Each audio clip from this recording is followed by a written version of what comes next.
Hey, Care Partners, welcome back to Memory Care with Teresa Youngstrom. Excited to see you all back again, and I hope you're enjoying these podcasts. This is episode 8. We're getting there. It's amazing. And we have a big, important topic today. How about ethical dilemmas with dementia? If you think about it, these challenges come up all the time. And the reason they come up is because sometimes we're trying to do life with someone who can't always tell us what they want or what they're looking for and what decision they would have made. So we'll talk a little bit about the challenges that come up, and we'll also talk about some preventative ways that you can plan ahead so that you're not faced with these crazy challenges when they come up. So let's go on and get started. This is going to be a part 1, guys, because there's just so much to talk about when we're talking about dilemmas. So let's identify just a few of those dilemmas. Let's go next slide. All right. So, what could go wrong? What could go wrong, right? When there's a lack of cognition to make a decision or follow direction. And when I started writing down these problem areas, it was like, oh my goodness, just in the short time, looking at interactions I've had in situations with folks, it's just amazing. So we talk about safety at home, and this comes up all the time. So is mom still safe at home? Is dad still safe at home? And sometimes I had a family member just this week say, wouldn't it be great if they would just downsize? And all these things, you need to pause. And the reason you have to pause is because A, every situation's different. B, is there risk or danger? Or are you just looking to make your life more convenient in caring for this person?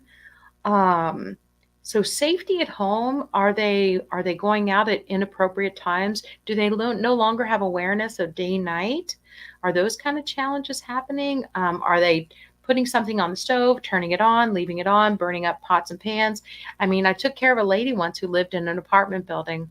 And the first time I came in to see her, assess her, and the company I was with was bringing in private duty. And I noticed that she had a plastic container duct taped to the ceiling near the door. And I just happened to later ask about, the bowl taped to the ceiling. And you're not going to believe what was under the bowl. Yeah, the smoke detector. The smoke detector was under the bowl because the landlord kept complaining that the smoke alarms go off and then the fire department shows up and they get charged. And so she had a way to fix that. You just tape something over that stupid thing that keeps calling the fire department. And so the logic is a little messed up there. But these are things that we run into. So leaving stuff on, burning stuff on the stove can be a problem. If there are pets involved, that goes along with safety in the home. Maybe they forget to feed the pet, let the pet out, just care for the pet. Sometimes we accumulate lots of pets especially if we're lonely. And if it's just one person, you might find they've taken in every stray cat in the county. And out of love, for sure. How about enacting the power of attorney? That is a big deal because really we could talk about safety in the home for 2 days. But enacting the power of attorney, we'll talk more about that later. But those are things you guys need to take care of right away. To have a healthcare and a financial power of attorney, a living will. To do that early on when a person definitely still has capacity to inform you on their wishes. It's vital. When I worked in the emergency room as a registered nurse, I can tell you it happened a lot that we'd have someone come in critical condition, and the family was at odds over how we should proceed. For example, whether to do CPR, whether to intubate the patient, whether they wanted to be on a ventilator or not. And I tell you what, that's not the time. That's not the time to be discussing it. We need to discuss it years in advance. So any of you out there that don't have that done, let's do it. Get it done, because you know what? You are relieving the stress and grief off of the person who's going to be left trying to make those decisions as to what they think you may have wanted. But yet you didn't talk about it with them, so they don't know. And it's really unfair, and a lot of guilt can ensue. You don't want to end up in the emergency room and not have your power of attorney, because really when the power of attorney kicks in is when you are incapacitated. I think some people think that if they go ahead and sign that, then that person has rights to their finances, but talk to your elder law attorneys. That's not the case. That's not, it's when you are incapacitated. We get into the gray area with the dementia part, and does this person still have ability to make their decisions, but they're struggling with maybe cooking or remembering to shower? Um, or is this person now at a place where someone should be making decisions? Those are gray areas. Those are ethical dilemmas. That's what we're talking about. How about whether or not to use a therapeutic fib? Um, there were plenty of times when I used therapeutic fib with my mom. You know, I've told you about her asking me if her parents were there yet, and I would leave and check the driveway and come back, and knowing full well they had been gone for about 25 years, but that's not the time to talk about that. And in that moment, if she feels like they're alive and she's back in time, well, I've got to go with the flow and keep the peace. And I just said, hey, mama, I checked the driveway. They're not there, but I got someone out there watching for them. Oh, good, good, good, she said. And that just brought down her worry. And then I was able to redirect her to a happy place. So therapeutic fib, good, bad. I mean, I've had some family members say, by golly, I haven't lied, and I'm not going to start lying to them now. And they frequently come back 2 years later just absolutely distraught and having destroyed a relationship with someone who they couldn't use their logic with. And so, you know, all of these things, they're individual for each person. And sometimes when we're dealing with someone who has brain failure, just, you know, we're doing individual care, personalized care. But the thing about dementia is you can be somewhere in the morning and somewhere else in the evening, and figuring that all out and having the capacity to roll with that, that can be really tough for you. How about consent for treatment? I got a story later to tell you about a woman who went to the hospital and couldn't give consent. They called me about that. Yeah, so if you have dementia, can you still consent for treatment? If you need a procedure done, if you need, you know, your gallbladder, you know, removed or something like that. That's tough. And would she want that? I recently worked with a family who the dad had fallen and broken his hip. He was in a memory care community, and they had to decide whether to fix the hip or not, and whether that additional anesthesia would be good or bad for him. And it was the fracture in a way that he could still get around, and we could transfer him and use a wheelchair, and maybe he could eventually be up with a walker. And so another dilemma, another ethical dilemma. How do we figure this out? Dementia in jail, you're probably thinking, why is that even on there? Well, I had a client go to jail. And sadly, with frontotemporal challenges, frontotemporal dementias, where I may lose my safety awareness, I may lose my filter of what is coming flying out my mouth, I can alienate a lot of people and tick a lot of people off because my filter's out. And so everything I think comes flying out my mouth, kind or otherwise.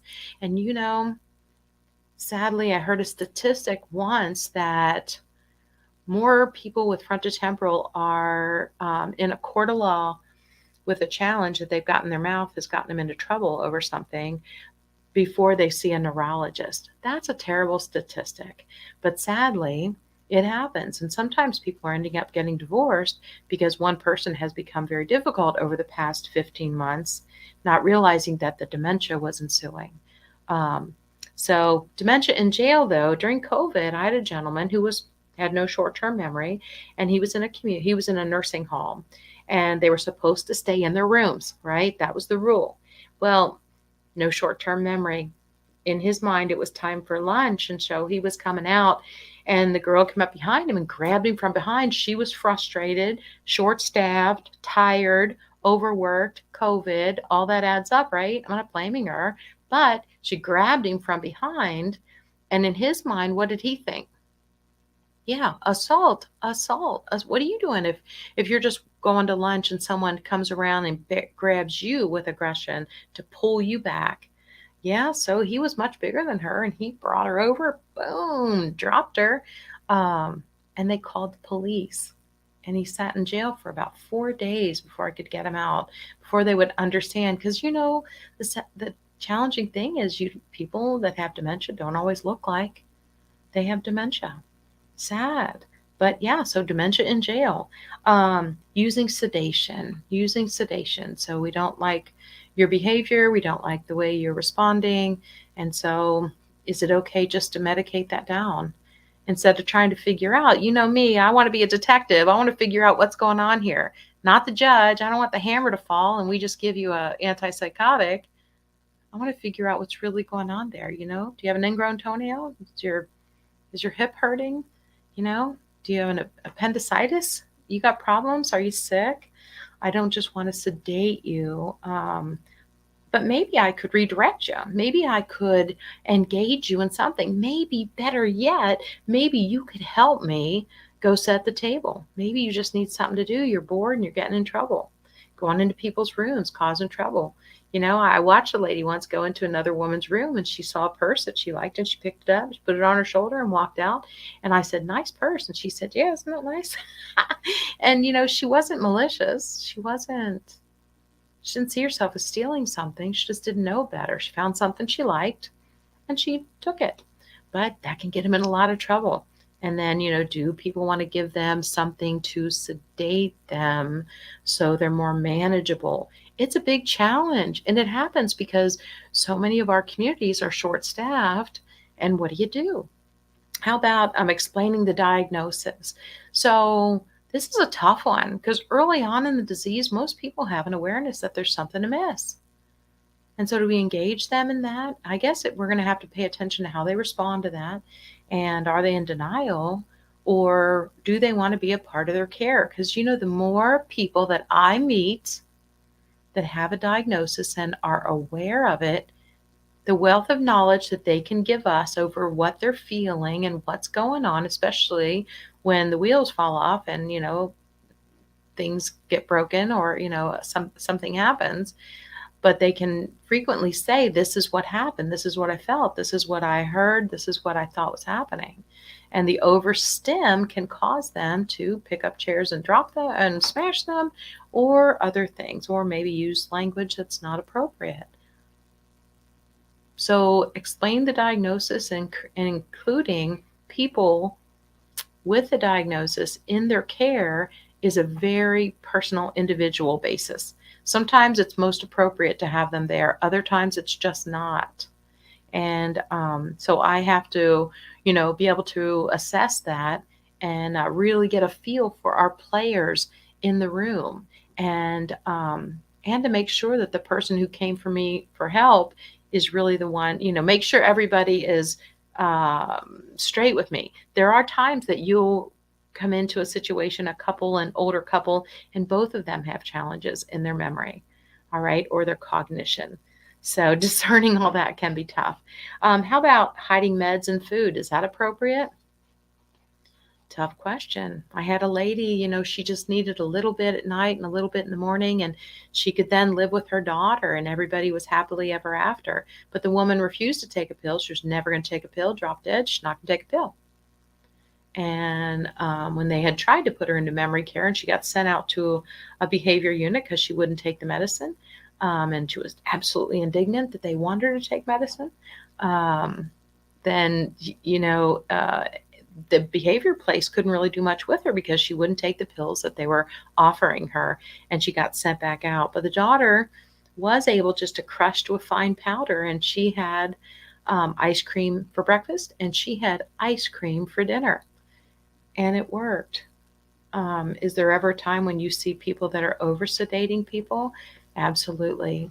And that becomes an ethical dilemma. And so each situation is different, guys, but all these things you might be faced with. How about end of life decisions?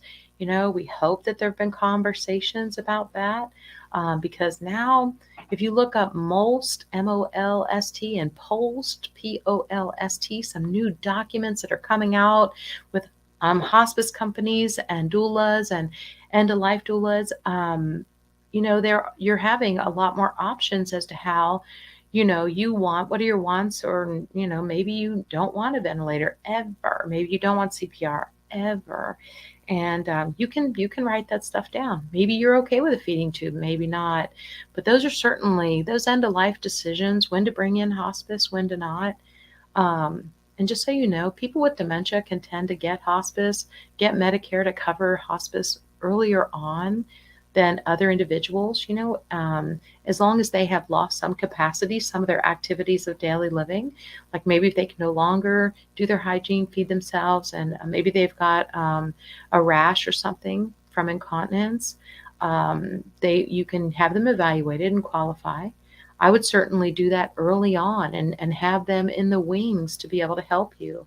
I'd say the value that did for my mom at our house was had a nurse coming to the house once a week, setting up the Medi-Set. It relieved me of some of the nursing chores, which was really nice. I could be the daughter a little bit more and not always be the nurse, setting up the meds, ordering the meds, picking up the meds, ordering supplies, because a lot of supplies are provided with hospice care. And it brought in an aide 3 days a week also for an hour. And that was just more eyes and ears on my mom and dad, and brought more supplies. And so, every situation's different, but those are just a couple of the ethical dilemmas we might see with dementia. And there are lots and lots more. So when we're caring for someone with dementia, hopefully decisions are considered and decided by individuals of good character who discern moral questions with good faith, right? And seek to make the best judgment. You really want to have someone who cares about the person. So when you're designating people to make decisions for you later in life, usually it's a family member, but doesn't have to be. Just so you know that. It could be a brother-in-law, sister-in-law. It could be a neighbor. It could be your best friend from college. It all depends on everybody's situation, their relationship. Are you married? Are you not married? Things like that. And so I just want it to be your choice and not someone else's choice. But I do want to trust that the person who is making these decisions is of, they do understand what you want, because we do have, there are guardians out there. You can have a guardian if there's no one to take care of you, or if you're not going to allow any of your family members to take care of you. Although sometimes a family member can get guardianship. You got to go to probate court though, and it's involved, and it can be expensive. So hopefully you guys will make decisions early on, have a plan, because guys, none of us get out of here. None of us get out of here alive. None of us do. I was talking to a lady the other day, new diagnosis, but you know what? She's young, she's amazing. And I just let her know, you know what? It's great that you can plan. You have capacity. You can plan. You and your husband, your son, they were all there. You can make good choices together. Because this isn't pancreatic cancer. It's not going to take you in 3 months. It's not a crazy car accident that takes a loved one away from us in an instant. I mean, none of us are guaranteed tomorrow. So, I told her this can go 5, 10, 15, 20, vascular dementia we're seeing go 30 years. And so as long as, the comorbidities, the other parts of your body are still healthy. So to be able to have that conversation, and it kind of just put her feet back on the ground. She could take a deep breath now and breathe and realize, okay, it's not over just because yesterday that doctor gave me a diagnosis. I said, sister, we're all going to get something. You know what? Yours doesn't mean you're going to go in 3 months or anything. And we're going to love you through this. And the best way you can do is plan and let your kids and your husband know how you want this to go, and we'll move from there. Let's see, advanced directives, just to go over that a little bit more detail for you.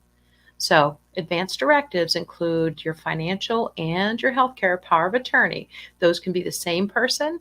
Those can be 2 different people. Those documents need to be signed and witnessed and notarized. So you have to do it with a notary.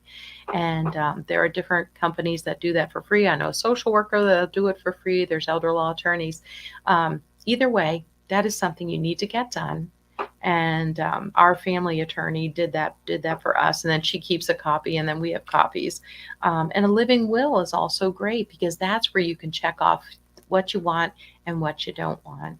And then, like I said, once we get near hospice and things like that, there's some new forms coming out, the MOLST and the PULST, depending on what state you're in, that maybe you can utilize. But, the importance of these advanced directives, right, is, I wanted to tell you about a story. Yeah, this is my reminder. So I knew a woman that I'd cared for in the past, and she didn't have family that was involved in her care. She was older. She had dementia. She was now in a community. I'd found her down in her trailer. It was tough. And, but she'd found herself in the hospital now. And guess whose name was still on the chart? That's right, yours truly. So they call me and I'm like, oh, okay, yeah, I remember this lady.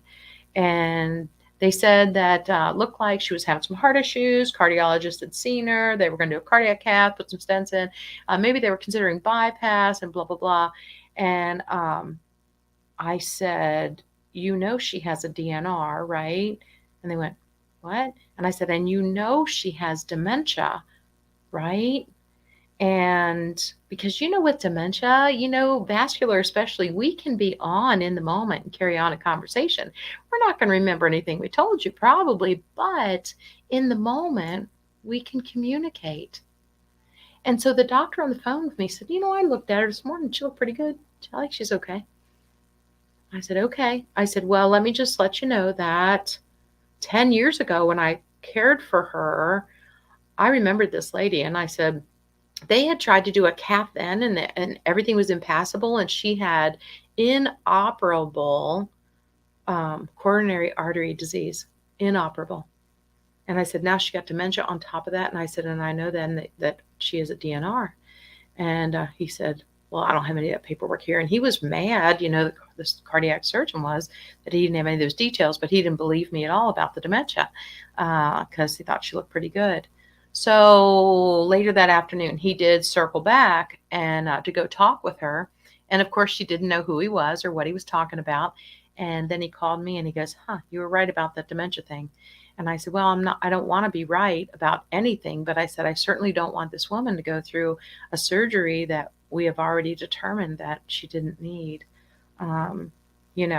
If we can just make her comfortable and get her back home. And so anyway, the paperwork had not gone with her. Her history and physical and her DNR had not gone with her from the nursing home to the hospital. And this cardiologist was working off what he saw and what he had and his information. So let's make sure everybody has the paperwork that they need. Make sure your doctor has copies of this information. A DNR is, for example, in Ohio, if the ambulance comes to the house and you can't produce the paperwork for the DNR, they have to proceed and implement, the algorithms to save that person's life. So I would keep it on the refrigerator, keep it close at hand. And I know it sounds kind of gory to have it on the refrigerator, but you just don't know when you're going to need it. And so just make sure your doctor has a copy and everyone who may need it has a copy. I know some daughters may keep that copy of it in their purse just because whenever they're out with mom, that they might need it. So probably more than you wanted to know about advanced directives, but it can be involved. So just get her done. You know what? Go ahead and get that paperwork done, have it done, and then it's done. But just know that you can circle back and if it's been 5, 10, 15 years since you've done that, it may be a time to go back and look at it again and make sure the people you designated are still alive, are still friends of yours and have your best interest, right? And you can update those at any time, just so you know. There was also one other thing I thought of is that we had an individual who they wanted to switch the power of attorney and the person was unable to sign. The person had mid-stage and stage dementia, and so he was not able to give permission. And so there was a rule that if you bring in two non-blood relatives, these are not relatives, but two people that can vouch for you and sign in the presence of the notary, that you are the person who should have power of attorney. We were able to do that and avoid probate. So you might look into that and see if that applies to you wherever you are listening to this from. Okay, just a little thing to talk about the importance of advanced directives. And I found this this LIVE, how do you live, this engagement. It's a neat campaign about end-of-life services and how to really go about talking about it with some people, because some people don't want to talk about ethical things or the fact that they may be dying eventually. And so this was just, if you use the acronym LIVE, so the L is to learn about options for end-of-life services and care. And it's very superficial. We're not trying to get them to sign anything. We're just trying to have conversation. Over dinner, I don't know, but at some point in time, it'd be good to at least have this conversation, okay? The I in LIVE, let's implement. Let's implement plans to ensure wishes are honored. All right, so let's go ahead and get some things signed, because we do want to do what's in their best interest. The V is voice decisions to family and friends and healthcare providers. Tell people what you want. If you don't want any part of any of that, if you don't even want the ambulance to be called, you know what? Let's at least have all this stuff written down so that everybody involved is legally covered for that. I know at some point my mother did not want the ambulance called. She wanted comfort care and symptom management, and she wanted just, for hospice to be involved. She liked those ladies. Although I got to tell you, with her dementia, we didn't tell her it was hospice. We just told her it was the name of the company, and that Medicare paid for it, and she was ecstatic that was going to be free for her, and that we could get a nurse to come and caregivers to come, and they were even going to take care of her briefs. And so she was very excited about that. I will tell you that I omitted telling her that it was a hospice company. Okay, the E in LIVE is then to engage in personal or community efforts to improve end-of-life care. So, like I said, go ahead and reach out to a hospice company. Go ahead and get extra care in there if she needs private duty care, whatever it's going to be. So we're going to learn about the options. We're going to implement the plan. We're going to voice decisions, right? Make sure your needs are known. And if they change, make sure that you speak up. And don't be afraid to talk about these things. They're important. They are important. So having these documents taken care of, right, will save your family just so much hardship, you guys, possible trauma, regret. Like I said, working in the emergency room and watching loved ones struggle with what to do, and whether to do the CPR and put mom on that ventilator or not. So hard. And they're very emotional decisions. And so, like I said, get these documents done.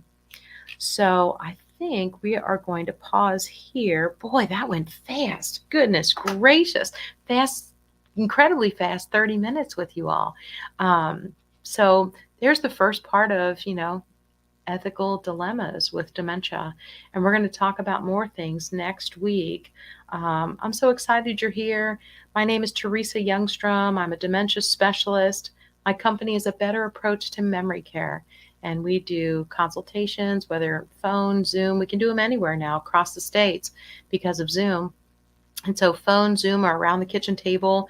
We're doing lots and lots of staff training, and even have a staff training video available for you to purchase, or for you to tell your community or your private duty company that they could purchase that and use that training with their caregivers. Because if you bring me in to do training, you're going to need me again in 30 days when your staff turns over. So we do, and just as a speaker, I love to do speaking events too. And this is our podcast, Memory Care with Teresa. It's the latest thing that we're doing, just to try and serve more and more people who are struggling with the issue of dementia. It's not going away. We need to just come alongside and join these folks on the journey, and let them be involved as much as they can. Let them be as active as much as they can. And then just to love them to the best of our ability. That's what we do. Bring them joy in the moment. That's what we do. So again, Teresa Youngstrom, I hope that you'll like and share this and subscribe, right? And that would be wonderful for me. All right. You got this.